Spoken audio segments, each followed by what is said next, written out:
How's it going, everybody? It's Master1994 here, and today I've got a pretty special video for you. We are going to take a look at my Frost DK PvP build, and then we're going to watch some 2K Plus Arena gameplay.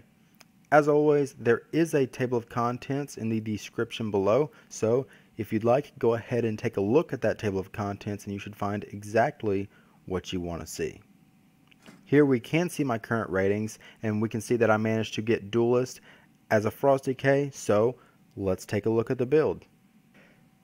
Before we get into the build, let's talk about Gathering Storm. A lot of our other talent choices are kind of based around us using Gathering Storm. It just rewards us for reserving our runes right before Remorseless Winters. If we spam runes within a Remorseless Winter, it's going to buff that Remorseless Winter, so that's important. Also note that the build, as always, isn't really based around a real meta, and instead it's based around my personal playstyle. That being said, Frost DK doesn't have much of a meta. It's pretty underrepresented. But when I stray from what would really be meta, I will let you guys know. For this first tier, I'm using Inexorable Assault. Cold Heart is very nerfed in PvP, and Icy Talons, though it does have the most sustained damage if you have 100% uptime. We all know that, especially as you climb the ladders, in PvP, you are not going to have 100% uptime. And Inexorable Assault, it's getting stacks whether you have 100% uptime or not. And it's buffing Obliterate damage, which is directly tied to our burst because of Obliteration. Next, Murderous Efficiency is probably a little bit better for our burst. However, Runic Attenuation, we generate a ton of runic power here. We're going to be doing a lot more damage because, again, more runic power. But what I really like about this talent is the versatility. We're getting more runic power, so we can spam Frost Strikes, or we can spam more Death Strikes. So we have a lot more survivability. So it just fits really well with that chaotic PvP situation where you might need to heal, you might need to do damage. Next, Asphyxiate. I never strayed from Asphyxiate. I think it'd be hard to argue for any of these other talents. Over here, Frost Scythe is a little bit nerfed in PvP. I didn't really mess with it in PvP.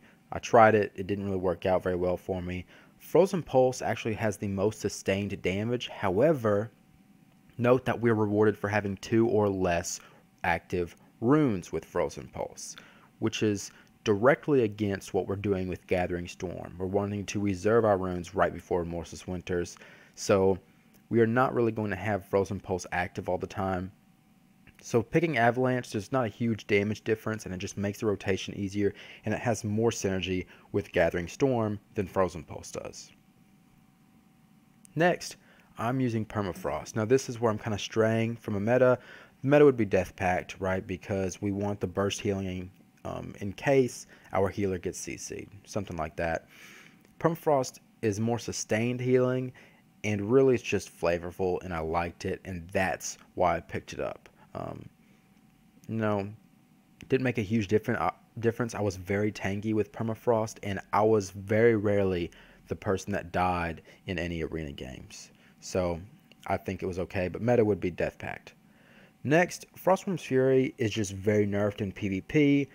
Glacial Advance is, we don't even really need to talk about that one. Gathering Storm, if you're reserving your runes right, Remorseless Winter is actually going to be your top damage dealing ability. And you're going to be bursting with, up front, you're going to be using Remorseless Winter, and then you're going to go for your burst rotation every single time. And we're going to see a lot of burst damage in the arena clips. Speaking of burst, the next tier we're using Obliteration. I think a big reason why Frost was getting, or is getting, a lot of hate is because historically Breath of Sindragosa has been the go-to talent, but it is very, very heavily nerfed. I think by like 75% or something. Very heavily nerfed in PvP, so it's really not even usable in arenas. Obliteration is very strong. Really changes our burst rotation, which we'll talk more about burst when we're watching the arenas. Note that in 8.2, Ice Cap is getting a pretty significant buff, and I was wanting to have the video out for at least a month or so before 8.2, but it kind of just sprung up on us. It was a little unexpected. In 8.2, I'm not sure if Ice Cap's going to be the way to go or Obliteration is going to be the way to go. I imagine that Ice Cap is going to be more sustained damage, but Obliteration is still going to have that big burst potential. So I could see people picking either or for preference and Obliteration for the burst potential. As far as PvP talents go, I'm picking Gladiator's Medallion. We have so many CC breaks already. Well, if you're not undead, you have one CC break. I'm undead, so I have all kinds of CC breaks already. Another medallion, you're always going to have a CC break if you need it. It's awesome. My PvP talents, and I pretty much stuck with these PvP talents. I was using Necrotic Aura because we're doing a ton of magic damage, right? I was using Death Chill because, you know, we're Remorseless Wintering on every single burst. So we are going to root our enemies and keep them stuck to us. We're going to have more uptime during our burst. The Chains of Ice root is also awesome. It allows us to peel for teammates very, very easily. Very well-rounded ability. And the next, Heartstop Aura. This is like one of those that I think you should probably always have. What an amazing talent. Just think about all the cooldowns that we have, just as a Death Knight. We have stuns. We have burst abilities. We have mobility abilities. We have defensive cooldowns and CC breaks. All kinds of stuff here. All of it. If you're in a Heartstop Aura, the recovery rate on those cooldowns is going to be decreased by 30%. Like 2-minute cooldowns automatically become like 2.5-minute cooldowns, right? That means that your enemies are healing less, they're using their defensives less, they're breaking CCs less, they're CCing less, they're doing less damage. It's one of those momentum abilities that they're just doing less all around because of this aura, and sometimes it's going to let you really just kind of mow over them, right? I've had a lot of cool games. I had a game where on my Omnibar, it showed that the monk should have had karma, but we killed the monk because he didn't have karma yet because he had been around me and my Heartstop Aura had affected him, and so it didn't come off cooldown yet like it should have. Pretty awesome ability. The problem with my setup is I didn't stray from these PvP talents at all. Really, you should be, especially like against Spell Cleaves. Anti-Magic Zone is probably a must. Very meta. Dark Simulacrum could be used against almost any team also, and I never used Dark Simulacrum. Lichborn has some uses because of the CC breaks and the defensive on a much shorter cooldown. Delirium has some usage. If I had to look at this, the way I strayed from the meta the most, I guess is how I should word that, is I didn't ever use Anti-Magic Zone. But the meta would definitely be to probably replace like Death Chill against Spell Cleaves with Anti-Magic Zone. As for our stat priority, I'm going Mastery, then Versatility, then Haste, then Critical Strike. Mastery is just very strong. A lot of our damage is frost based. Versatility obviously increases our obliterate damage, which Mastery does not. However, look at the scaling. 1.2k of Mastery gives us 35% more frost damage. About a third of that gives us 5% more versatility. So the damage scaling is way, way huge for Mastery. Then Haste. Obviously, crit is last because half effectiveness in PvP. For Azerite traits, I wanted at least one Icy Citadel. I wanted at least one Killer Frost for that 15% chance to get the killing machines. I'm also stacking a lot of Frozen Tempests, just again because Remorseless Winter is doing a ton of damage, and when you have no other choices, Echoing Howl is very strong because those Rhyme procs are buffed with our talents as well. The rest of them, you know, are just the generic, increasing your damage here, impassive visages are awesome, the general stuff. So I'd like to start by comparing Frost and Unholy, and I think the best way to do that is, firstly, I have the screenshots of the arena summaries from when I played against Unholy DKs at 2K plus MMR at the end of this video. And so you can see all of those arena summaries, and that is there's a link to that in the table of contents. I think you'll be surprised about how much damage I actually did compared to Unholy DKs. Damage and healing. I think I've noted already that I think Frost probably has more survivability, but we'll talk about that later. One thing to note when you are comparing Frost and Unholy with those arena summaries is that Frost does more natural cleave damage. So against those Unholy DKs, anywhere from like 10 to 20% of my damage could have been cleave damage on the enemy pets. So you can kind of just take that off the top when you're comparing. Also note that the Necrotic Strike healing absorption that Unholy DKs get is included in their damage done. So I think that's a very fair comparison. One of the biggest differences between Frost and Unholy is just the damage makeup.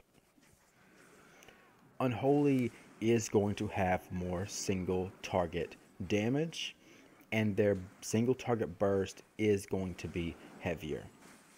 Frost obviously has more natural cleave damage, which is why you'll see me grip people into me when I'm bursting a different target. I'm just trying to add to that cleave damage. They also, though their burst isn't as heavy, you have much more frequent bursts. You can have a very miniature burst every Remorseless Winter. You can have a pretty strong burst every Pillar of Frost if you tie it with Remorseless Winter. And if you use Empowered Rune Weapon and Pillar of Frost and Remorseless Winter, you have a very strong burst. Sometimes you'll see me in this video just melt people when I'm using all of my burst abilities. All that being said, Frost generally will be doing less damage than Unholy. So then, you get the question, what's the point of playing Frost at all? Other than playing it because I enjoyed it, there are actually some very significant pluses. One of them is control. So if we're picking up the Death Chill PvP talent, we have the ability to root enemies, which has been huge. I've used that so much. You're going to see time and time again me peeling for my teammates or peeling for myself by rooting enemies. In fact, in the last clip that we just watched, the very beginning of that clip, I was on the verge of dying, and I was rooting the enemy DK and giving my healer time to heal me up. So that's very beneficial. That PvP talent alone, having access to the AoE route and then the Icy Chains route if I need it, it's awesome. We've already talked about Heartstop Aura a little bit, but what an amazing PvP talent. Look at this fight. I have almost 100% uptime on Heartstop Aura on all 3 enemies on this fight. That means all 3 enemies cooldowns, all of their cooldowns, their stuns, their disarms, right? The pally bubbles, their pally defensives, all those cooldowns, including the interrupts, right? The enemy interrupts, all those cooldowns were recovering at a 30%, I guess 30% slower, right? So very significant. I've already said this, but I mean, a 2-minute cooldown automatically becomes a 2.5-minute cooldown, which is amazing when you look at it like that. More than a fourth of an increase, more than 25% increase in cooldown. The last main difference is Frost seems to have more survivability, right? We have really the same survivability tools, which is really just Death Strike and then our defensives. However, we have access to some pretty beneficial talents. One of those being Runic Attenuation. So we gain runic power at a much greater rate. That's just letting us Death Strike that much more often. Also, Permafrost, which was the talent that we were taking in place of Death Pact. Though Death Pact would probably be the meta because it's more bursty, there when you need it kind of thing. We definitely get much more sustained survivability, sustained healing through the Permafrost absorption effect. So it's nice. I really enjoyed the tankiness of Frost. It was interesting because, especially before I got to the higher MMRs, people said, oh, it's a Frost decay, let's melt him. So they were going for the Frost decay, and I mean, they were very surprised when I was almost, I mean, it seemed like I was more tanky than an Unholy decay, and they weren't killing me. It's also important to note that Death Strike does not hurt Frost damage nearly as much as it has in the past. And I think that's why Frost has this, people have this idea that Frost isn't as tanky. Now, we're using Obliteration. I'll talk about the burst rotation more, but we want to burst with Frost Strikes. Outside of our burst, however, we don't lose very much damage at all for using Death Strikes instead of Frost Strikes, and it's very much worth the 10% healing that we get. So don't worry about almost overusing your Death Strikes to heal yourself. It's not going to gimp your damage like it used to. Let's go ahead and talk about Frost's burst rotation. Okay, remember we are using Obliteration, and Obliteration causes our, when our Pillar of Frost is active, it causes our Howling Blasts and our Frost Strikes to automatically grant us Killing Machine, which is that proc that makes our next Obliterate automatically critically strike.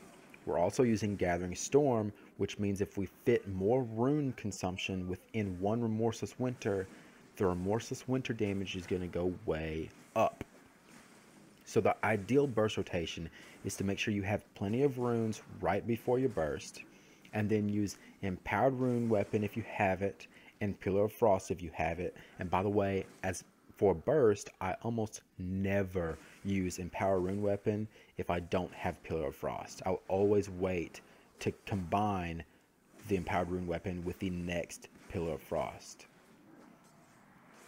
So Empowered Rune Weapon, then Pillar of Frost, then Remorseless Winter. Ideally, you want to Death Grip a secondary target into you before you Remorseless Winter, because you want to root them with your Death Chill PvP talent. So again, Empowered Rune Weapon, Pillar of Frost, Grip, then Remorseless Winter. You can see right there I messed up. I used my Remorseless Winter before I gripped.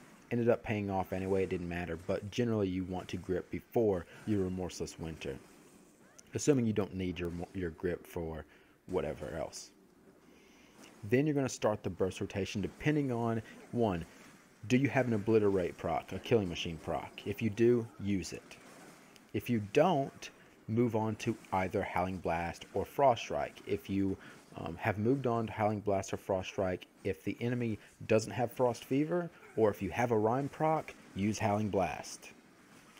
Outside of that, use Frost Strike, and then those abilities will give you more Killing Machine procs, and you'll just keep rotating that rotation. Obliterate, and then Howling Blast or Frost Strike. Obliterate, Howling Blast or Frost Strike. It's just 1, 2, 1, 2, 1, 2. Almost, it's a very easy burst rotation. Because of Obliteration making our Frost Strikes give us Killing Machine, that's why we want to make sure that we're generally okay on health before we burst, because we don't want to have to fit in Death Strikes in that burst rotation. Remember, I said Death Strikes are perfectly fine. They don't hurt our damage unless we're bursting. By the way, here's an example. I rooted everybody with Remorseless Winter right here. I'm slowing the Paladin down. I root the Paladin. I'm running away. I'm letting my healer heal me up. He does. Obviously, they had it anyway. They finished off the Disc Priest without me. But I was able to stay alive because of those roots. Again, Death Chill is an awesome PvP talent. But yeah, that's the burst rotation. And I think that's probably part of why people don't like Frost because they don't have the rotation down packed. They're still using like Breath of Sindragosa, which is just obsolete in PvP at this point. So just keep in mind the appropriate damage rotation. Let's talk about some more general aspects of the DK. Probably the most important of which is Death's Advance. Now, Unholy has Death's Advance as well, but it's just an amazing ability. Not only does it give you a speed boost and prevent you from getting under 100% movement speed, it also prevents knockbacks. And I actually wasn't aware of this until very recently, but this includes Death Knight's Death Grip. You can't be Death Gripped if you've activated Death's Advance. Ring of Peace. A Monk's Ring of Peace will not knock you back. And then all the other general knockbacks that you can think of, like Elemental Shaman, knockback, all that kind of stuff. The biggest one by far is Ring of Peace. People use Ring of Peace as a very, they almost always use it as an oh crap button. And you see that Ring of Peace, if you're saving your Death's Advance like you should be doing against monks, which I wasn't always doing, but you should be saving it for that Ring of Peace, and you just walk right through Ring of Peace like it's not even there. It blows people's minds. They don't know how to react. What an amazing ability. Such a great counter to monks. Also, some other general things like, let's say DK uses the AMS, the green bubble that absorbs magic damage, or a rogue uses Cloak, right? You can still do a full, it's not going to be a huge damage rotation, but you can still do a full rotation of just physical damage, being Obliterate, and then dump your runic power with Death Strike. Also, the other way around, if someone gets bopped, if a paladin bops a teammate, you can still hit them with like Frost Strike, because it's all magic damage, it's frost damage. You can hit them with Remorseless Winter and Howling Blast, of course. Frost Strike might surprise more people because it is a melee ability. You can also interrupt people that are bopped, because our Mind Freeze is technically a spell, which means it can also get grounded. A Shaman's Grounding Tome will affect Mind Freeze. So keep all that stuff noted. There's all kinds of synergies and counters that we have access to. As far as compositions go and whether you should play a Frost Death Knight or not, as far as threes comps go, I really liked the melee cleaves, obviously. That's really all I played with. You can do other things. You can play with like certain casters. People have played with Shadow Priests and Locks before. I just really liked the melee cleaves, especially playing with Windwalker monks and Demon Hunters. That was like my go-to. As far as twos go, I mean, any healer, I didn't really love playing with Resto Druids, and I never played with healer priests, but all the other healers were absolutely golden for Death Knight twos. And then, should you play the Frost Death Knight, you're not as just strong as Unholy in terms of just raw damage, but you have a lot more support, you have a lot more utility, and it was a very enjoyable specialization to play. And also, I think you look way cooler having two weapons and dual wielding, but that's just me. Also, I've already noted that there are some significant buffs coming to Frost in 8.2, and Ice Cap is getting buffed, so we might see some different types of gameplay. It might not be Obliteration spec. Ice Cap might work out. I think it's going to have more sustained damage. I don't think it's going to be as bursty. I think my build's still going to be the most bursty, but it's kind of hard to argue against all the sustained damage that you'll likely get from Ice Cap. So we'll see what happens there. I'm going to go ahead and conclude here, guys. I'm very sorry that 8.2 is coming out so soon. It was very unexpected, kind of all of a sudden coming out, next week. So I had to rush to finish the video. But I think a lot of, if not all of the information is still very relevant for 8.2, except Frost is getting buffed. So that's great. We're seeing those potential Ice Cap changes in 8.2, which would change the rotation if you pick Ice Cap, but as I already stated, I think Obliteration is still going to be more bursty and probably still a very good talent choice. As always, thank you guys so much for watching. Stay tuned, and I'll catch y'all next time.